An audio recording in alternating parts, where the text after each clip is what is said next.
about to hear is true. Only the names have been changed to protect the innocent. Fatima Cigarettes, best of all long cigarettes, brings you Dragnet.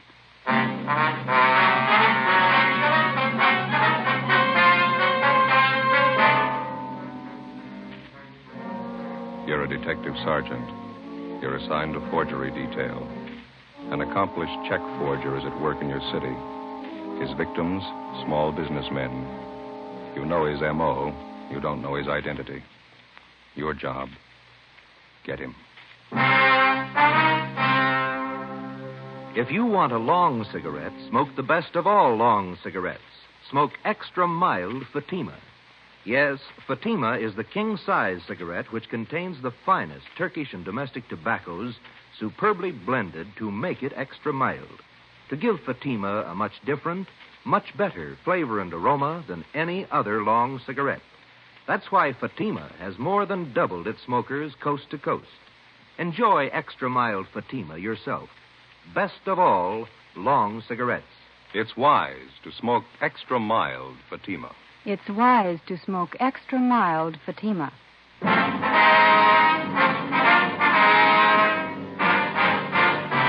Dragnet, the documented drama of an actual crime. For the next 30 minutes, in cooperation with the Los Angeles Police Department, you will travel step by step on the side of the law through an actual case from official police files. From beginning to end, from crime to punishment, Dragnet is the story of your police force in action.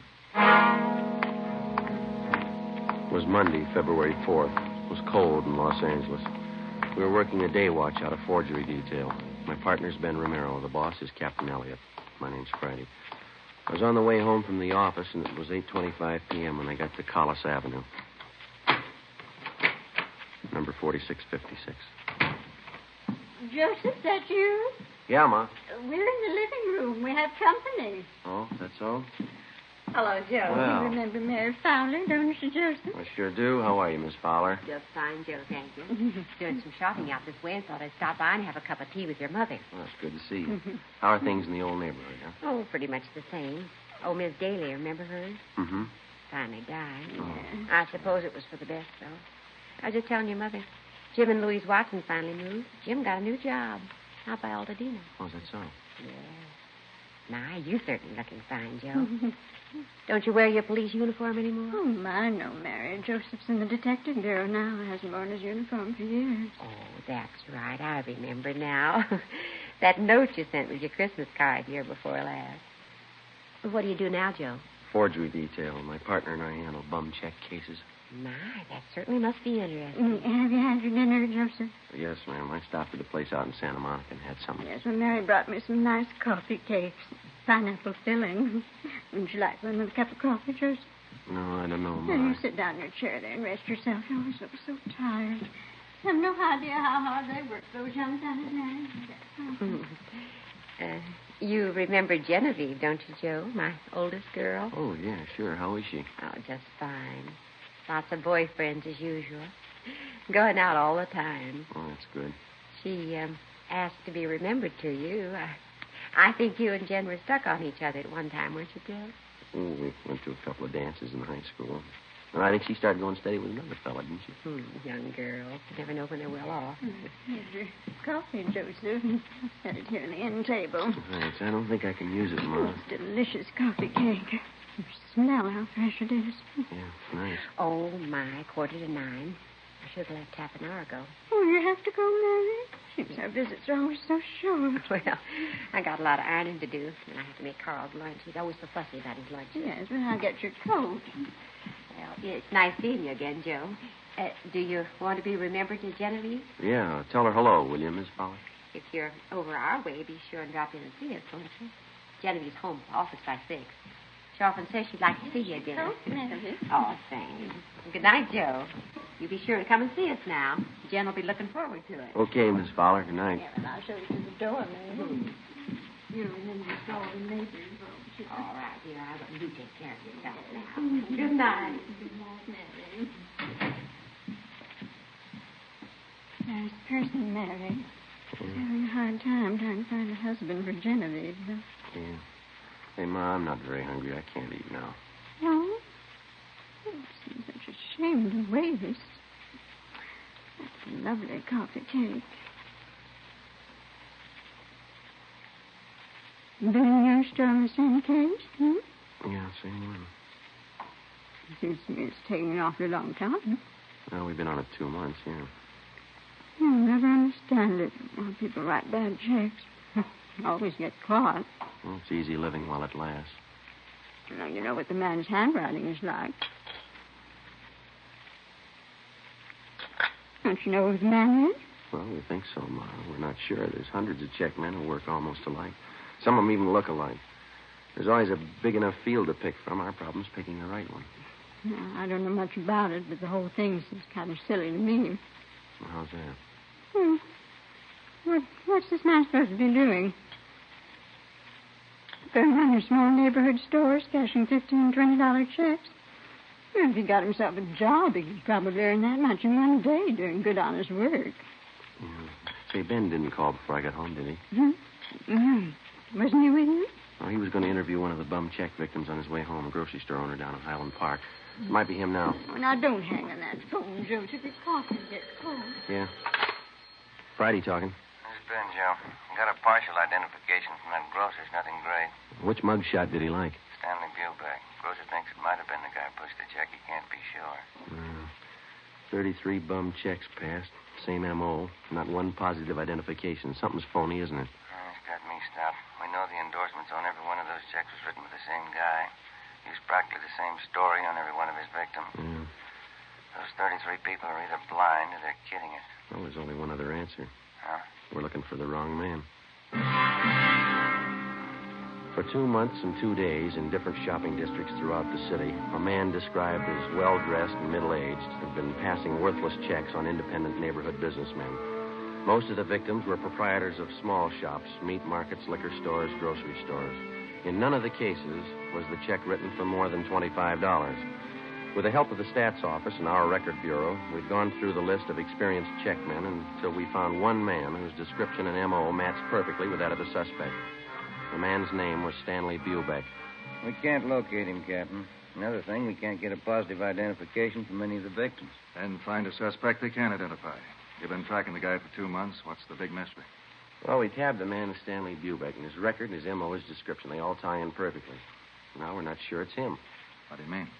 Well, if it is Bubeck, it's almost a sure thing that one of the victims could have made him on one of his mug shots. None of them can make up their minds.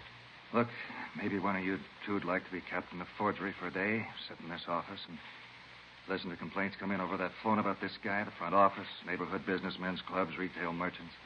They tell me they're trouble, so I'm passing them on to you. Now, whoever this paper hanger is, we want him fast. Lousy little $20 checks. We'll probably have a lot better target if you try something bigger. I don't think he and 100 other checkmen like him don't know that. You won't find them stealing company paychecks and flooding the town with paper. They take it from the little guy, and they take it in small amounts, but add up those small amounts at the end of the year, and they'll scare you. Well, that's the rotten part about it. None of those victims can afford a bad check. That grocer Donnelly stands on his feet all day and at a profit of $10, $15. He gets tagged with one bad check, and he's working for nothing.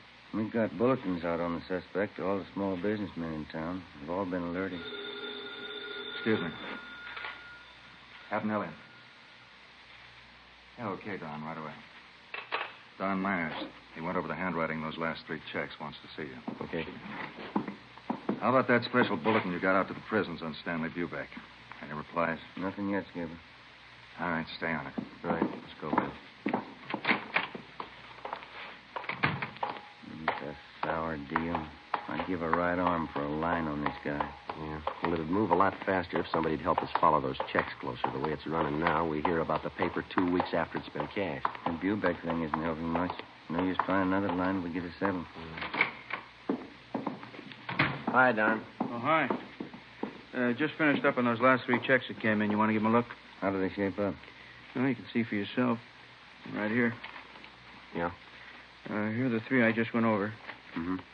And here are half a dozen bad ones for cash last month. Now, the endorsements on this half doesn't match perfectly. And those other 3? Well, I'd say they were endorsed by the same person. Now, look here. Hmm. You can notice the capital letters. Now, he still handles them the same way. Disconnected from the other letters in the first name. See?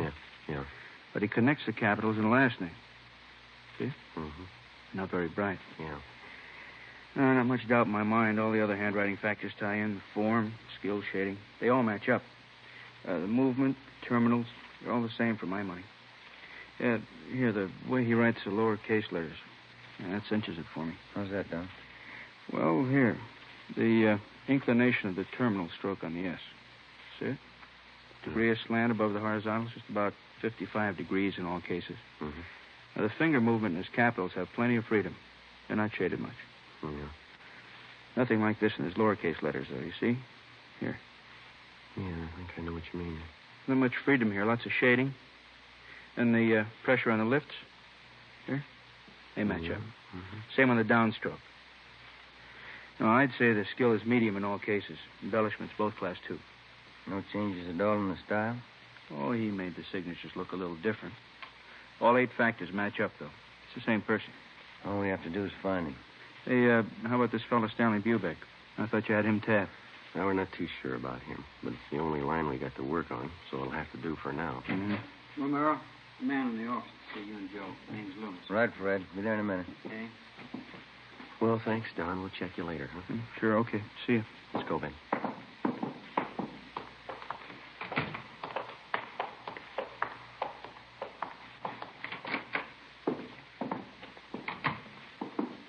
How do you do? You Mr. Loomis? Yes, sir. Sergeant Romero? No, this is Sergeant Romero here. My name's Friday. Oh, How are how do you do? What can we do for you? It's about these checks, Sergeant. These right here. Yeah? You see, I run a delicatessen out on Sunset, and a few days ago, a new customer came in for a few things and paid for them with these checks. He came in twice. Yeah, go ahead. Well, I got the checks back today. They're no good. I tried to look up the man at the address he gave, but there's no such address. Mm-hmm. You can see one's for $15, the other one's for $20. Yeah. Reason I asked for you men is because I know the man who runs the drugstore across the street, George Holmquist. He had some bad checks about a month ago. He said you took care of them. Oh, yeah, I remember. Do you recall the man who passed these checks, Mr. Loomis? Yes, I think I do. He told me he was new in the neighborhood and he was looking for a place to trade. Well, I guess we're all anxious for new business. I took the checks. You got those mug shots there, Ben? Well, yeah. Here we are. Thank you. How about these men, Mr. Loomis? Any of them look anything like the person who passed the checks on you? No.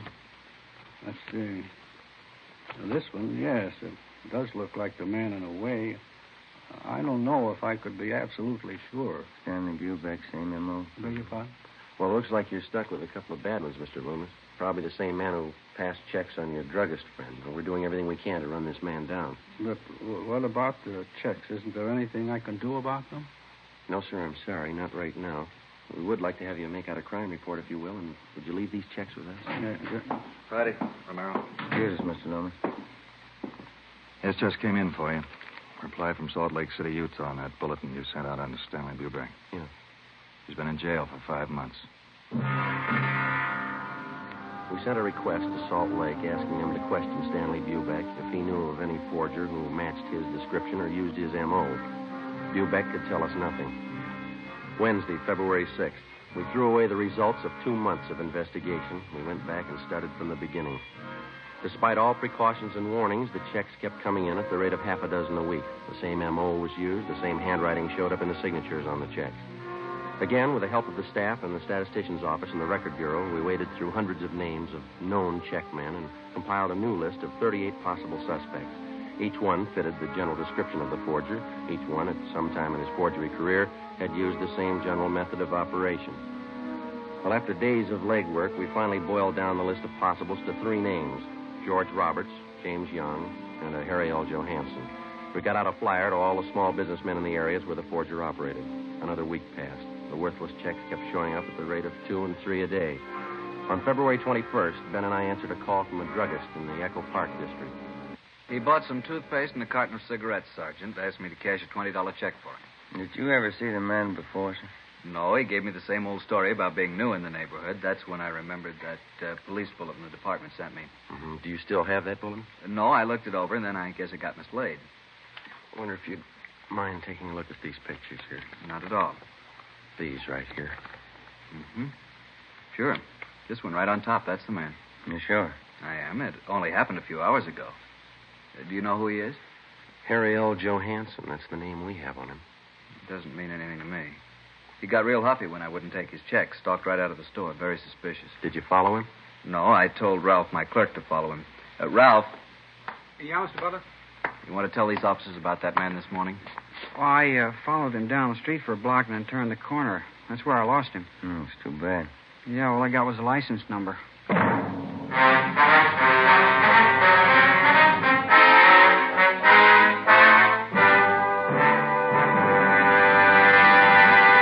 You are listening to Dragnet, the case history of a police investigation presented in the public interest by Fatima Cigarettes. If you smoke a long cigarette, it will be in your interest to listen to a typical case history of a Fatima smoker. It's the case of Northwest Airlines stewardess Jean Matson. You'll see her picture in leading magazines this week. Now, her actual signed statement. There's one thing I really look forward to after a long flight. A good, mild smoke. That's why I prefer king-size Fatima. It's milder than any other long cigarette I've tried. Yes, I agree it's wise to smoke extra mild Fatima. And so do more and more smokers every day. Actual figures show extra mild Fatima has more than doubled its smokers coast to coast. So enjoy extra mild Fatima yourself. The king-size cigarette, which contains the finest Turkish and domestic tobaccos, superbly blended to make it extra mild. You will prefer Fatima's much different, much better flavor and aroma. You will agree. It's wise to smoke extra mild Fatima. It's wise to smoke extra mild Fatima. Best of all, long cigarettes.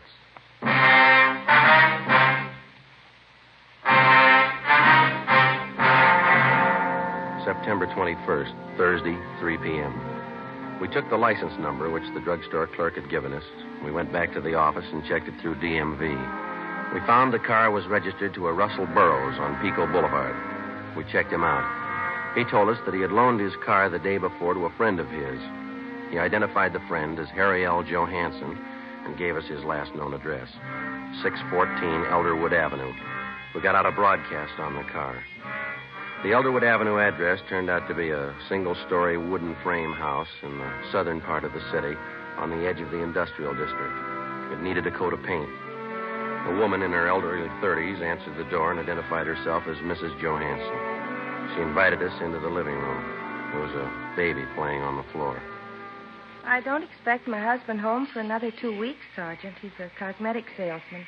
Travels all over the western states. When did he leave on this last trip, Mrs. Johansson? The first of the month. Why, is anything wrong? What's the name of the cosmetics company that your husband works for? Harrington Universal. Offices are down on East Main. Mm-hmm. Do you know a friend of your husband's named Russell Burroughs? Yes, I do. He's kind of a friend of the family. Please, Sergeant, if there's anything wrong, I ought to know. We talked to Mr. Burroughs this afternoon. He told us your husband's in town. Burroughs loaned him his car. Harry? That's silly. He's still on the road. He'd certainly let me know if he was coming back early. You sure of that, ma'am? Would you excuse me a minute, Sergeant? I'll have to put the baby to bed. Certainly, ma'am. Come on, Bonnie. I'll be back in a minute. Kind of a funny setup, isn't it? How do you mean? Well, if Johansson's pushing bum checks, the money isn't going into his home here. Wife doesn't act like she knows anything. Seems cooperative. Well, afraid we're going to have to level with her if we're going to find out anything, huh? Mm-hmm. You sure got a cute little girl. I'm sorry, Sergeant. It's perfectly all right. Just a few more questions. Is it possible that your husband could be in town and you might not know it? I mean, could he be staying with a friend or some relatives? No, if Harry was in town, he'd come home. Why would he stay with anyone else? When did you last hear from your husband? Last week. He wrote from San Francisco. The letter's right there on the mantel. Oh, huh. Well, besides that letter, do you have any other samples of your husband's handwriting around the house? Well, I think so, yes. Where did you say you were from? Central Division, Forgery Detail. You investigate checks, bad checks? Yes, ma'am, that's right. And you know about my husband? His prison record, yes. Harry promised me he was through with all that. He gave me his word. Sorry, ma'am. About a month ago, he had some extra money. He wouldn't tell me where he got it. Look, Sergeant, maybe you've made a mistake. Maybe it's not Harry at all. You're not sure, are you? Did your husband use the phone much? I mean, for out-of-town calls, say? No. Just that one toll call, a Long Beach number, I think. He has a business friend down there he used to call. Do you know the number, ma'am? I can show you. It's on last month's phone bill. Please, Sergeant, if Harry's done something wrong, he did it for us. Me and the baby. Harry's not bad. Yes, ma'am. He's done something. He did it for us. Harry hasn't had it easy. He wanted to get things for the baby. Clothes, a better house. All he wanted was a little happiness. A little happiness. You had it wrong, ma'am. You don't buy it with bum checks.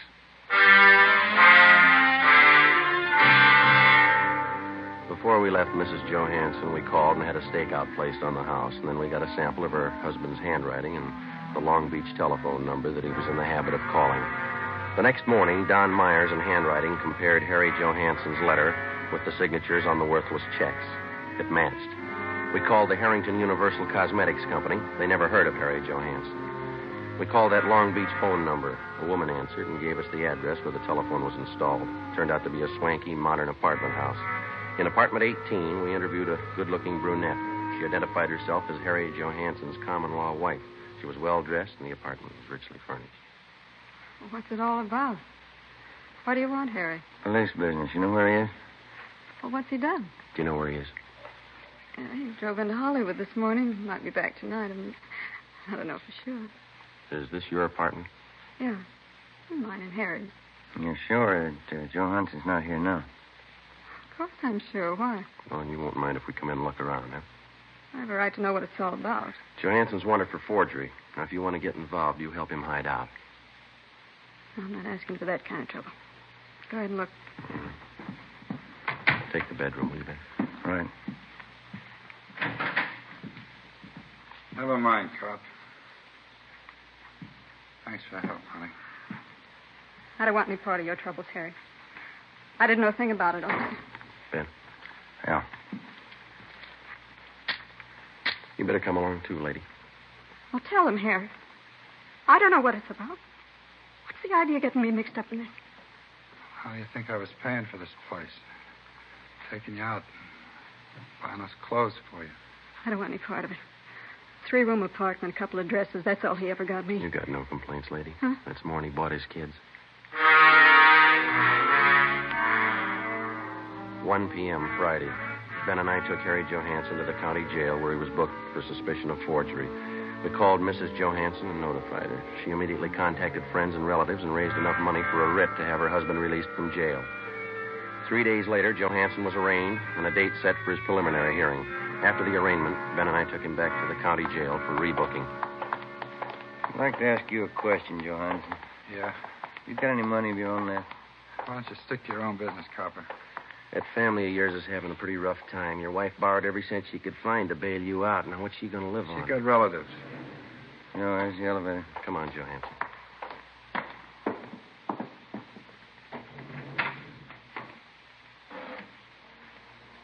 They're not going to put me back in Folsom.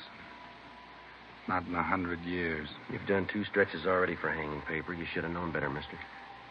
You got it all figured out, haven't you, Fuzz? Well, I'm not going back. Take it easy. You got a couple of more weeks on bail before the trial. Yeah.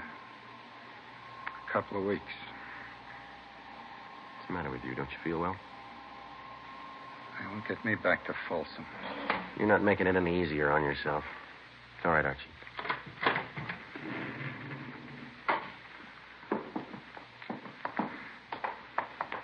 Don't you cops understand? I hate it. Every lousy bit of it. I'm not going back to Folsom. I'm not going back. Now, do you understand? It's a good idea, mister. You remember that when you get out. We booked Harry Johansson into county jail. His bail was continued, and he was released pending a trial. During the next week, along with the district attorney's office, Ben and I helped prepare the case against Johansson. 3 days before the trial opened, we had a phone call from Mrs. Johansson. She told us that her husband had disappeared. Well, there was nothing we could do until he actually failed to appear in Superior Court at the appointed time. On Monday, April 3rd, the case of the State versus Harry L. Johansson officially opened. The defendant failed to show. A bench warrant was immediately issued, and we got out a broadcast and an APB on the suspect. Stakeouts were placed in his house and at the apartment of his common-law wife. 2 days passed. No sign of him.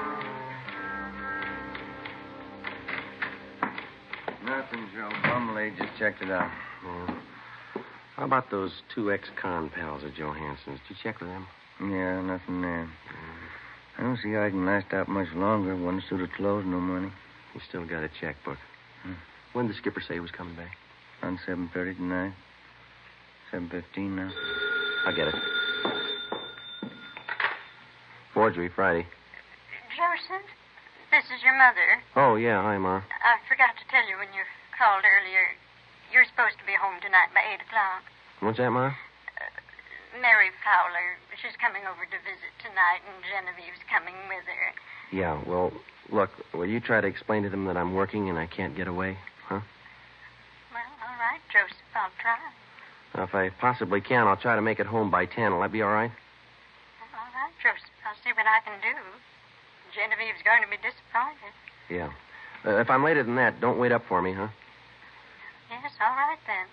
Bye, Ma. Yes. Bye, Joseph. Oh, hi, Skipper. The call just came in. Yeah? They found Johansson. Captain Elliott, Ben, and I drove out the highway to the Tahunga Wash. We turned off and headed into the Mount Gleason area. Captain Elliott directed us onto a dirt road. Halfway up one of the mountains, we spotted a group of cars pulled off on the shoulder of the road. We parked behind them, got out, and started over. Who found the car, Skipper? One of the people living back in the hills spotted it on his way home from work. Mm-hmm. Coroner got here in a hurry. Yeah. Hi, Dave. How you doing, Joe? Captain Elliott. How long's he been dead? Since last night, I figure. Come on over. Yeah. You talked to the man who found Johansson's body, Dave? Yeah, he didn't touch a thing. What'd you find? Powder burns on the temple, powder on the hands. Boys from homicide found the note. It's on the seat right next to him. Here it is, here. It's been checked. Yeah, thanks. All ties in, huh, Dave? Pretty tight, yeah. Gene Bechtel from homicide wants to talk to you, Captain. Okay, be right back, Joe. Right. Who do you address the note to, Joe? His wife? No, the girlfriend. Look what he wrote it on.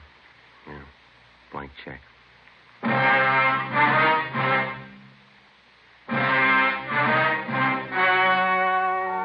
The story you've just heard was true. Only the names were changed to protect the innocent. On April 9th, an inquest was held in the coroner's office on the main floor of the Hall of Justice, Los Angeles, California. In a moment, the results of that inquest. And now, here is our star, Jack Webb. Thank you. The working detective comes in contact with many people in his daily tour of duty. People who are willing to cooperate and those who won't even try. It's a difficult task, but the police officer has been trained to try to please everybody to the best of his ability. So with a cigarette, the people who make Fatima try to please all long cigarette smokers. They carefully select and blend the finest Turkish and domestic tobaccos to make Fatima extra mild, the best of all long cigarettes. Now, if you're a long cigarette smoker like I am, smoke Fatima. Every pack is extra mild. Fatima.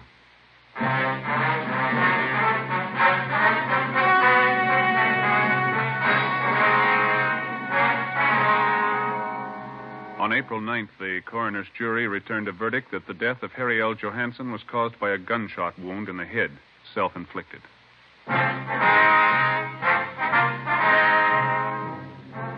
You have just heard Dragnet, a series of authentic cases from official files. Technical advice for Dragnet comes from the Office of Chief of Police W.H. Parker, Los Angeles Police Department. Fatima Cigarettes, the best of all long cigarettes, has brought you Dragnet from Los Angeles. Coming up, Duffy's Tavern. More good times on NBC.